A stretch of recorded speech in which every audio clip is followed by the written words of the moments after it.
M Laxmikanth class notes series के अंतर्गत आज हम लोग भाग 4 के जिस्ट को देखने वाले हैं। इसके अंतर्गत हम लोग पीटी फैक्ट को पढ़ते हैं। तो चलिए स्टार्ट करते हैं। जैसे हम लोग को पता होगा कि संविधान का भाग 1 क्या है। संविधान का भाग 1 के अंतर्गत है राज्य और संघ के बारे में व्याख्या की गई है। भाग 2 जो कि नागरिकता से संबंधित है। भाग 3 मौलिक अधिकार से संबंधित है।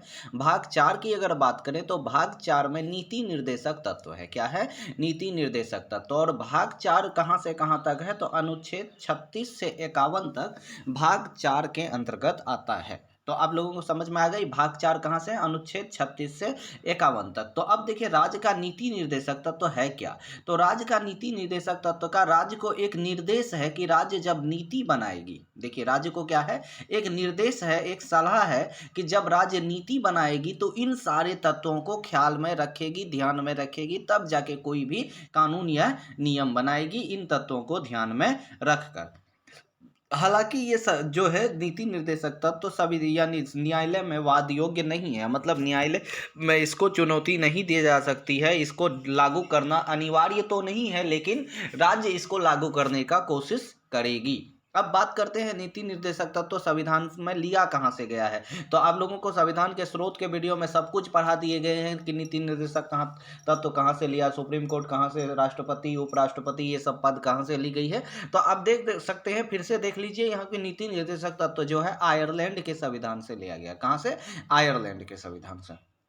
अब देखिए नीति निर्देशक तत्व को 1935 के अधिनियम के अंतर्गत, आप लोगों को पता होगा कि 1935 का अधिनियम भारतीय संविधान के स्रोत का सबसे बड़ा स्रोत है। मतलब भारत शासन अधिनियम जो 1935 अंग्रेजों द्वारा लाया गया था, उसी से भारतीयों द्वारा अधिकांश ले लिया गया है, सेम टू सेम उन तत्वों को। तो नीति निर्देशक तत्व जो है 1935 के अधिनियम में राज्य के निर्देशिक उपक्रम के नाम से जाना जाता था। क्या? राज्य के निर्देशित उपक्रम। अब नीति निर्देशक तत्व का सीधा संबंध सामाजिक, आर्थिक और राजनीतिक न्याय से है। ये तीनों शब्द को याद रखना है। पूछा जा सकता है निम्न में से किस न्याय का संबंध नीति निर्देशक तत्व से नहीं है। तो आपको ध्यान रखना है कि जो है धार्मिक न्याय का संबंध इससे नहीं है। तो कौन कौन से न्याय है? सामाजिक, आर्थिक और राजनीतिक न्याय है। इन तीनों को छोड़कर किसी भी प्रकार का न्याय का चर्चा हो तो नीति निर्देशक तत्वों में वो शामिल नहीं आते हैं। कौन कौन है? सामाजिक न्याय, आर्थिक न्याय और राजनीतिक न्याय। अब आगे देखते हैं नीति निर्देशक तत्व के बारे में कौन कौन से जो विचारक हुए हैं, क्या क्या कहा है इनको। ठीक है, तो देखिए यदि सभी नीति निर्देशक तत्वों को पूरी तरह से लागू कर दिया जाए तो हमारा देश पृथ्वी पर स्वर्ग की भांति लगने लगेगा। देखिए ये कहा किसने है? एमसी छांगला ने कहा है। क्या कहा है एमसी छांगला ने? कि नीति निर्देशक तत्वों को अगर सही से लागू कर दिया जाए ना तो हमारा देश पृथ्वी पर ही स्वर्ग बन जाएगी, स्वर्ग की कल्पना की कोई आवश्यकता ही नहीं रहेगी। तो ये किसने कहा? एमसी छांगला ने। ये पूछा कैसे जाएगा सवाल, आप लोगों को पता होगा कि दे देगा कि निम्न कथन, पूरा कथन दे दिया, किसके द्वारा दिया गया है और 4 ऑप्शन रहेगा। तो इसमें से सही क्या है? एमसी छांगला। अब बात करते हैं भाग 4 को संविधान की आत्मा किसने कहा। तो संविधान का भाग 4 को संविधान की आत्मा कहा है ग्रेनविल ऑस्टिन ने। ग्रेनविल ऑस्टिन एक संविधान व्याख्याता हुए हैं। उन्होंने संविधान के भाग 4 मतलब नीति निर्देशक तत्व को क्या कहा है? संविधान की आत्मा। लेकिन अनुच्छेद 32 को संविधान का हृदय या आत्मा कौन कहा है? अंबेडकर ने कहा है। क्या कहा है? अंबेडकर ने। तो याद रखिएगा यहाँ पर बहुत सारे कथन आ गई हैं।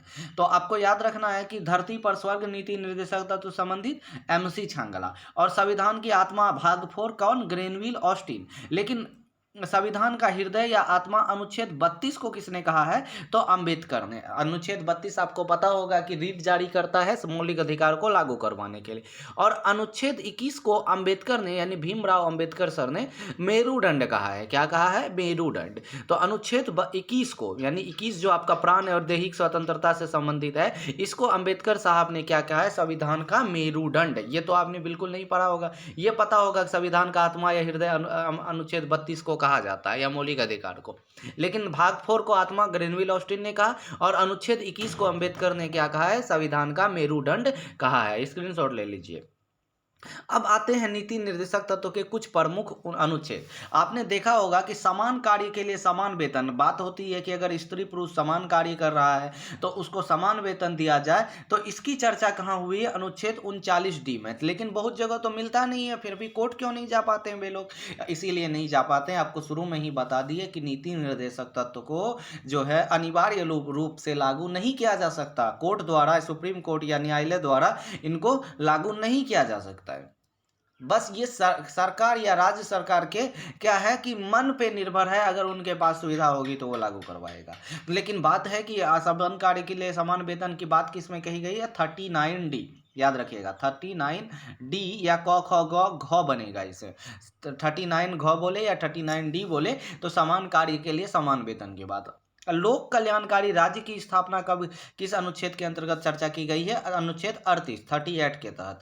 अब 44वें संविधान संशोधन द्वारा 38(2) के तहत, ये 38 में क्या है कि लोक कल्याणकारी राज्य, लेकिन वही 38(2) के तहत राज्य को क्या है, राज्य आय, प्रतिष्ठा, सुविधाओं और अवसर की असमानता को दूर करने का प्रयास करेगा। देखिए ये क्या जोड़ा गया 44वें संविधान संशोधन द्वारा? अनुच्छेद 38 में एक क्लोज जोड़ी गई, क्लोज 2। उसके तहत कहा गया कि राज्य आय, प्रतिष्ठा, सुविधाओं और अवसर की असमानता को दूर करने का प्रयास करेगा। अब उसी तरह 42वें संविधान संशोधन 1976, आपको पता होगा इंदिरा गांधी ने किया था, और इसको लघु संविधान भी कहा जाता है क्योंकि इसमें बहुत ज़्यादा मेजर चेंजेज हो गई थी। तो 42वें संविधान संशोधन 1976 द्वारा नीति निर्देशक तत्व को जोड़ा गया।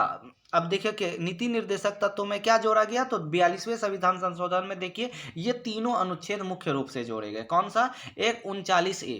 39A में क्या है? समान एवं निःशुल्क कानूनी सहायता, विधिक सहायता। मतलब क्या है कि अगर आपको कोई केस लड़ना है तो सरकार की तरफ से आपको जो है किसी भी प्रकार की कोई शुल्क नहीं ली जाएगी, इस तरह की बात कही गई नीति निर्देशक तत्व में है, ये अनिवार्य नहीं है। देखिए 39A समान एवं निःशुल्क सहायता, तो बात की जाती है कि समान एवं विधिक सहायता किस अनुच्छेद के अंतर्गत है? तो 39A के अंतर्गत। कब जोड़ा गया? 42वें संविधान संशोधन। उसी तरह 43A में जोड़ा गया कामगारों को प्रबंधन में भागीदारी। मतलब क्या है कि जो काम कार है फैक्ट्री के अंतर्गत, पर फैक्ट्री के प्रबंधन में, नियम बनाने में भी उनकी सलाह ली जाएगी, उनकी भागीदारी ली जाएगी। कौन? 43A में। उसके बाद 48A में क्या कहा गया है? पर्यावरण एवं वन्य जीवों की संरक्षण। तो आप देख सकते हैं कि 39A, 43A और 48A किस संविधान संशोधन द्वारा जोड़ा गया? 42वें संविधान संशोधन द्वारा। किसमें क्या कहा गया? इस चीज को आप स्क्रीनशॉट करके रख लीजिए। आप लोग शेयर कीजिए। जिस दिन मेरे किसी भी वीडियो में 100 लाइक्स मिल जाएंगे ना, आप लोगों को जो है टेलीग्राम चैनल द्वारा PDF सारे उपलब्ध करवा दिए जाएंगे, बहुत ही इंपॉर्टेंट PDF, वो भी फ्री में। चलिए आगे बात करते हैं।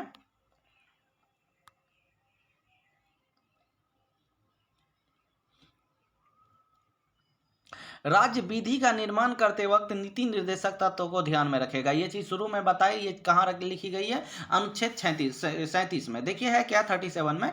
जैसे आप जानते हैं अनुच्छेद का, ये संविधान का भाग 4, कौन सा भाग?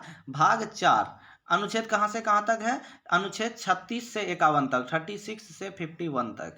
इसमें क्या, किसकी चर्चा की गई है? नीति निर्देशक तत्व की। अब अनुच्छेद 37 में क्या कहा गया है कि राज्य विधि निर्माण करते समय, मतलब राज्य कानून बनाते समय नीति निर्देशक तत्वों को ध्यान में रखेगी, मतलब नीति निर्देशक तत्व को ध्यान में रखकर ही कानून बनाएगी। उसके बाद देखिए ये 37 में है। अब मादक पेय जैसे शराबबंदी की बात करते हैं, या स्वास्थ्य के लिए हानिकारक औषधियां, जो जैसे बहुत सारे आपको पता होगा पहले कॉरेक्स कफ सिरप में क्या लगा दी गई थी? प्रतिबंध। तो इस तरह का, चाहे मादक पेय हो, शराब हो, और स्वास्थ्य के लिए हानिकारक औषधि के उपभोग पर प्रतिबंध लगाने का प्रयास करेगी। ये किसके अंतर्गत है? अनुच्छेद 47 के अंतर्गत है। और आपको पता होना चाहिए कि कुछ राज्यों में इसका पालन भी किया गया है, जैसे गुजरात का नाम सुने, वहाँ शराब बंद है। बिहार का नाम सुने होंगे, वहाँ शराब भूत हो गया है। तो मादक पेय और स्वास्थ्य के लिए हानिकारक औषधियों पर प्रतिबंध लगाने का बात किस में करेगी? अनुच्छेद 47 में। शराब भूत हो गया मतलब दिखता नहीं, बिकता हर जगह, ठीक है। उसके बाद राज्य के प्राथमिक कर्तव्य, देखिए अनुच्छेद 47 की बात करते हैं। अनुच्छेद 47 में ही देखिए, एक तो मादक पदार्थ में क्या करेगी? प्रतिबंध लगाएगी सरकार। वहीं सरकार चाहेगी पोषण का स्तर ठीक करे, सरकार चाहेगी कि जनता का जीवन स्तर ऊपर उठे, ठीक है, ये किसके अंतर्गत बात कही गई? अनुच्छेद 47 के अंतर्गत। और ये सारे तत्व जो है राज्य के प्राथमिक कर्तव्य हैं, मतलब राज्य को ये करना ही है सबसे पहले। इसीलिए आपको पता होगा कि कुछ राज्य शराबबंदी को लागू करने के लिए एकदम तत्पर रहते हैं। पोषण का स्तर ठीक करने के लिए कहीं कहीं देखे होंगे आंगनवाड़ी केंद्र की सुविधा चलाई जाती है। जीवन स्तर ठीक करने के लिए लोगों को विभिन्न तरह की सुविधा प्रदान की जाती है। तो ये जो है राज्य का क्या है? प्राथमिक कर्तव्य के अंतर्गत है। तो राज्य के प्राथमिक कर्तव्यों में क्या क्या संबंधित है? पोषण स्तर को ठीक करना, जीवन स्तर को ऊपर उठाना, मादक पेय और स्वास्थ्य के लिए हानिकारक औषधियों पर प्रतिबंध लगाना। ये किस पर चर्चा की गई है? ये सारी बातें अनुच्छेद 47 में है और ये क्या है? राज्य के प्राथमिक कर्तव्य है। अब आते हैं कुछ और इंपॉर्टेंट अनुच्छेद। अनुच्छेद 40 क्या है? ग्राम पंचायत से संबंधित, ग्राम पंचायत का गठन अनुच्छेद 40 है। अब अनुच्छेद 48 कृषि एवं पशुपालन से संबंधित है। इसी अनुच्छेद 48 में कही गई है कि गौ हत्या और दुधारू पशु की हत्या पर प्रतिबंध लगाने का प्रयास करेगी राज्य।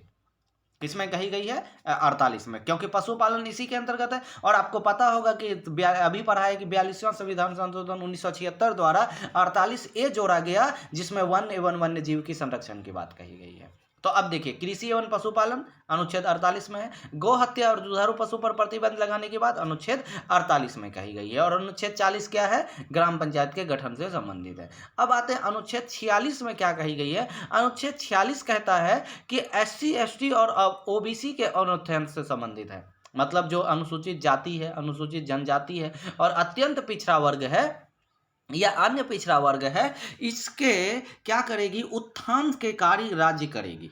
ठीक है। अब आते हैं अनुच्छेद 36 में जो बात कही गई है वही बात अनुच्छेद 12 में भी कही गई है, याद रखिएगा। अनुच्छेद 36 और 12 दोनों जगह सेम बात है। इसमें क्या कही गई है? राज्य की परिभाषा दी गई है।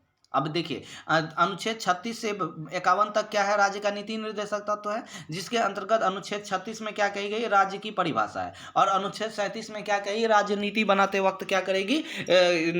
नीति निर्देशक तत्वों को ध्यान में रखेगी। और वही बात अनुच्छेद 12 में कही गई, राज्य का परिभाषा अनुच्छेद 36 के अनुसार। अब राज्य के अंतर्गत कौन कौन से तत्व शामिल होंगे? चाहे वो संघ सरकार प्लस संसद, संसद के अंतर्गत लोकसभा, राज्यसभा और उसके बाद क्या है? राष्ट्रपति। उसके बाद राज्य सरकार प्लस विधानमंडल, विधानमंडल में जिसके जहां लोग विधानसभा और विधान परिषद दोनों है तो दोनों, नहीं तो विधानसभा, और स्थानीय एवं अन्य पदाधिकारी, मुखिया, सरपंच वगैरह सब, ये सब सरकार राज्य के अंतर्गत आती है। क्या आती है? राज्य के अंतर्गत क्या है? ये है। जब बात करते हैं राज्य ये प्रयास करेगी, तो राज्य का तात्पर्य क्या होता है कि संघ सरकार प्लस संसद, राज्य सरकार प्लस विधानमंडल, स्थानीय एवं अन्य पदाधिकारी। अब अनुच्छेद 42 की बात करते हैं। ये बहुत ही इंपॉर्टेंट अनुच्छेद है, इसको आप ध्यान में रखिएगा। देखिए, कार्य के लिए मनोवांछित एवं न्याय संगत दशा, ऐसा नहीं कि आपको जो है अमानवीय दशा, जानवर की तरह किसी ऐसे जगह में काम करवाया जाए, ये अनुच्छेद 42 का उल्लंघन होगा। ठीक है। तो कार्य के लिए मानवोचित, जो मानव के लिए उचित है, और न्याय संगत दशा का व्यवस्था करवाएगा। और प्रसूति सहायता, ये इंपॉर्टेंट बना देता है इस अनुच्छेद को, कि प्रसूति के लिए जो छुट्टी की प्रावधान की जाती है, सरकारी नौकरी में वेतन दिया जाता है छुट्टी में भी, या उनके लिए जो विशेष सुविधाएं की जाती है, किस अनुच्छेद में बात की गई है? अनुच्छेद 42 के अंतर्गत आ गई है। अब आते हैं अनुच्छेद 37 में क्या कहा गया था कि एक तो पहली बात ये कही गई थी कि राजनीति बनाते वक्त नीति निर्देशक तत्वों को रखेगी ध्यान में, लेकिन उसी में ये भी बात कही गई कि इसकी प्रकृति अबाध्य योग्य है, न्यायालय में इसे लागू नहीं करवाया जाता, चुनौती नहीं दिया जा सकता, न्यायालय द्वारा इसको लागू नहीं करवाई जा सकती। ये दोनों बात अनुच्छेद 37 में ही कही गई है। इस वीडियो को रिपीट करके देखिएगा, आपको बहुत फायदा होने वाला है। किसी भी लेवल के एग्जाम में यहाँ से बहुत इंपॉर्टेंट क्वेश्चन बनता है। अनुच्छेद 45 में कही गई है 6 वर्ष से कम उम्र के बच्चों के लिए पूर्व प्राथमिक शिक्षा निःशुल्क उपलब्ध करवाएगी। बाद में अनुच्छेद 21A में संविधान संशोधन द्वारा इनको जोड़ दिया गया है, जो कि मौलिक अधिकार में बना दिया गया इसको, जो कि अनिवार्य रूप से लागू करवाना होता है। अब देखिए, अब नीति निर्देशक तत्व के बारे में कुछ कथन और देख लेते हैं। पहला कथन देखिए, नीति निर्देशक तत्व एक ऐसा चेक है जिसका भुगतान राज्य की इच्छा पर छोड़ दिया है। राज्य को मन होगा तो भुगतान करेगा, तो नहीं तो नहीं। यही बात है ना, राज्य ऐसा करेगी, कोशिश करेगी, ऐसा लिखा हुआ रहता है, तो मतलब राज्य की इच्छा पर है ये चेक। अब गांधी दर्शन से प्रभावित कौन कौन से नीति निर्देशक तत्व हैं? तो गांधी दर्शन से प्रभावित ये मुख्य 4 नीति निर्देशक तत्व है। अनुच्छेद 40, ग्राम पंचायत, अनुच्छेद 43 कुटीर उद्योग, अनुच्छेद 47 मदिरा पर रोक, यही राज्य का प्राथमिक कर्तव्य है ना। अनुच्छेद 47 पोषण, जीवन स्तर को ऊपर उठाना। उसके बाद अनुच्छेद 48 गौ हत्या पर रोक, इसी अनुच्छेद 48 में कृषि एवं पशुपालन से संबंधित है। तो ये तो सब आपको याद रखना है, ठीक है। चलिए बात करते हैं, अब मिलते हैं नेक्स्ट वीडियो में, वो होगा राष्ट्रपति से संबंधित बहुत ही महत्वपूर्ण। जल्दी से चैनल को सब्सक्राइब और शेयर करना नहीं भूलिए।